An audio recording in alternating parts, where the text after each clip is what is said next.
ലാഭനഷ്ടക്കണക്കുകളുടെ ലോകമാണ് ബിസിനസ്. കളമെറിഞ്ഞ് കളിച്ചാലും ഭാഗ്യനിർഭാഗ്യങ്ങൾ വിധി മാറ്റി എഴുതുന്ന ഇടം.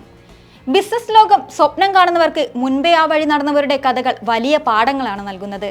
അത്തരത്തിൽ യുവതലമുറയ്ക്ക് തന്നെ വലിയ പ്രചോദനമായി നിൽക്കുന്ന രണ്ട് ചെറുപ്പക്കാരാണ് സുമിത്തും നീരജും. ഉപയോഗശൂന്യമെന്ന് കരുതിയിരുന്ന ഫ്ളാറ്റിൽ നിന്ന് 17,000 കോടിയുടെ സാമ്രാജ്യം വളർത്തിയെടുത്ത വിജയഗാഥയാണ് ഈ സുഹൃത്തുക്കൾക്ക് പറയാനുള്ളത്. 2018 സുമിത് ഗുപ്തയുടെയും നീരജ് ഖണ്ഡേവാളിന്റെയും ജീവിതം മാറ്റിമറിച്ച തീരുമാനമുണ്ടാവുന്നത്. IIT ബോംബെ വിദ്യാർത്ഥിയായിരുന്ന സുമിത് ഗുപ്തയെ ബിസിനസ് ലോകം എന്നും ആകർഷിച്ചിരുന്നു. സോണിയിൽ ജോലി ചെയ്യുന്ന സമയത്തും എങ്ങനെ ഒരു ബിസിനസ് ആരംഭിക്കാമെന്ന ചിന്തയായിരുന്നു ആ ചെറുപ്പക്കാരൻ്റെ മനസ്സ് നിറയെ.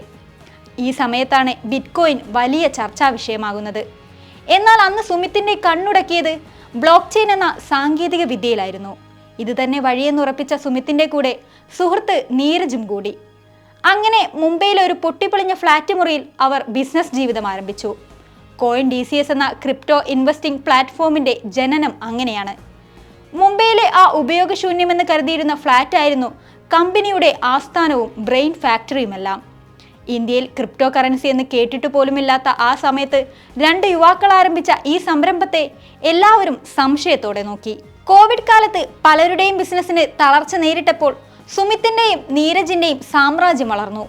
മഹാമാരി സമയത്ത് എല്ലാവരും പരമ്പരാഗത രീതിയിൽ നിന്ന് മാറി പുതിയ വരുമാന മാർഗങ്ങൾ തപ്പിയിറങ്ങി CoinDCXലേക്ക് എത്തിയത് വലിയ വഴിത്തിരിവായി. 2021 കമ്പനി $1.1 ബില്യൺ മൂല്യം കൈവരിച്ചു. ഇന്ത്യയിലെ ആദ്യത്തെ ക്രിപ്റ്റോ കറൻസി യൂണിക്കോണായി CoinDCX മാറി. ഇന്ന് 600-ലധികം പേരുടെ തൊഴിൽദാതാവാണ് ഈ കമ്പനി. 1.5 കോടി ഉപയോക്താക്കൾ CoinDCS ഇന്ന് ഉപയോഗപ്പെടുത്തുന്നു. ഇന്ന് 17,000 കോടിയിലധികമാണ് കമ്പനി മൂല്യം.